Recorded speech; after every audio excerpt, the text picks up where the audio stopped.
Hello बच्चा लोग, चलिए शुरू करते हैं जेई एडवांस का पीवाईक्यू थर्मोडायनेमिक्स, जो कि थोड़ा डेंजरस लगता है काफ़ी लोगों को। बट हम लोग आज से शुरू करेंगे थर्मोडायनेमिक्स एडवांस का पीवाईक्यू और धीरे धीरे कॉन्सेप्चुअल क्लैरिटी के साथ आगे बढ़ेंगे। तो पहला क्वेश्चन देखते हैं क्या बोल रहे हैं लोग। तो 91 का क्वेश्चन है। 1991 से लेकर आप लोग आगे बढ़ते रहेंगे। The difference between heat of reaction at constant pressure and constant volume for the reaction इतना at 25 degree centigrade in kilo joule is. तो एक रिएक्शन का हीट पूछा। पहले बात, हीट का सिंबल क्या होता है? Q। कांस्टेंट प्रेशर मतलब सबस्क्रिप्ट लगा देते हैं। इन दोनों का डिफरेंस अपने से पूछा गया है, ठीक है। QP माइनस QV का आंसर बता दीजिए।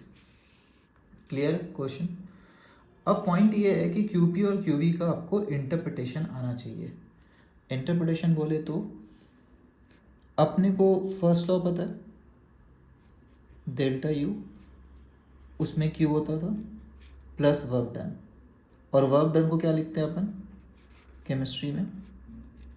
Minus P delta we. ये अपना था फर्स्ट लॉ। अब यहाँ पे देख सकते हैं कि अगर कांस्टेंट वॉल्यूम पे एक्सप्रेशन लिखे तो हम लोग सबस्क्रिप्ट लगा देंगे v। तो चलिए एट कांस्टेंट वॉल्यूम लिखते हैं इस एक्सप्रेशन को। एट कांस्टेंट वॉल्यूम क्या होता है? डेल्टा यू को डेल्टा यू ही बोलते हैं।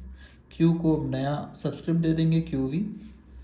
और अगर v कांस्टेंट है तो सेकंड टर्म जीरो हो जाएगा, क्योंकि चेंज इन v जीरो हो गया। ये जीरो तो सेकंड टर्म गायब।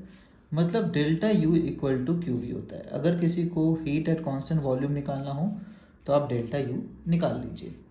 सिमिलरली अगर कोई बोला heat at constant pressure, eight constant pressure, तो भाई प्रेशर के केस में तो अपने को पता है कि इसको क्यू पी लिखेंगे। पी तो यहाँ पहले से ही अपन कांस्टेंट लेते हैं एट कांस्टेंट एक्सटर्नल प्रेशर वगैरह वर्क को, तो ये तो ऐसे ही रह जाएगा, ठीक है। बट यहाँ से जो QP का फॉर्मूला आ रहा है equal to delta U minus P delta V, ठीक है।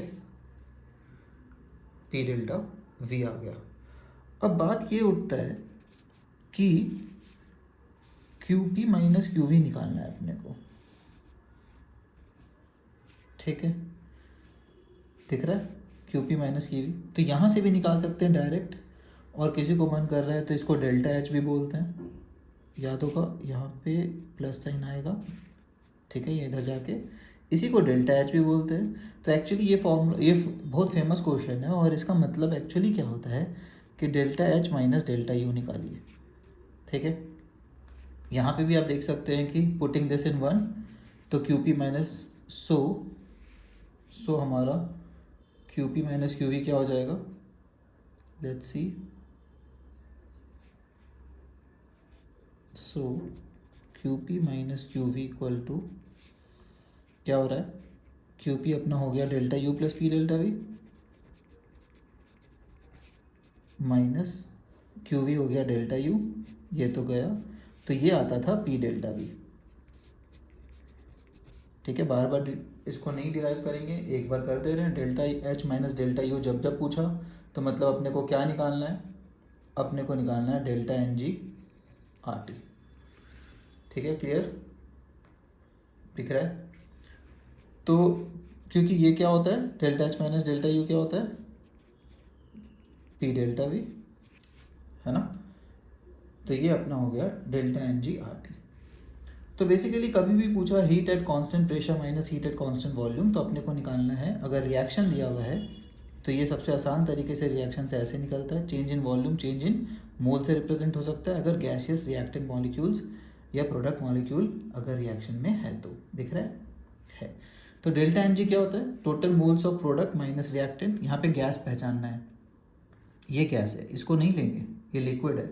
क्योंकि पूरा प्रेशर का जो डिफरेंस आ रहा है या वॉल्यूम का डिफरेंस आ रहा है वो गैस के कारण आता है। गैस ही तो है जिसका वॉल्यूम सबसे ज़्यादा होता है। लिक्विड का तो थोड़ा सा वॉल्यूम होगा। अगर एक कंटेनर में बात करें तो मैक्सिमम तो गैस का वॉल्यूम होता है, या इस रूम पे भी बात करें तो मैक्सिमम वॉल्यूम कौन लिया हुआ है? गैस। इसलिए गैस का ही निकालते हैं हम लोग, उससे हम लोग को वॉल्यूम चेंज वगैरह रिप्रेजेंट हो जाता है। तो प्रोडक्ट में 12 मोल्स, रिएक्टेंट में 15 मोल्स, टोटल डिफरेंस क्या आ गया 12 माइनस 15। चलिए लिख लेते हैं। तो डेल्टा एम जी क्या है -3, ठीक है। इसको यहाँ पे पुट करेंगे तो क्या आ रहा है -3 into R into T. R का वैल्यू एसआई यूनिट में पता है अपने को 8.314, 8.3 के अराउंड ले लेते हैं। टेम्परेचर 298 दिया हुआ है तो 298 ले लेते हैं। ऑब्जेक्टिव एग्जाम में पता है अगर ऑप्शंस क्लोज नहीं है तो दिख रहा है प्लस माइनस और हमारा आंसर माइनस में आ रहा है, मतलब इन दोनों में कोई आंसर होगा, इन दोनों को तो देखना भी नहीं है, ठीक है।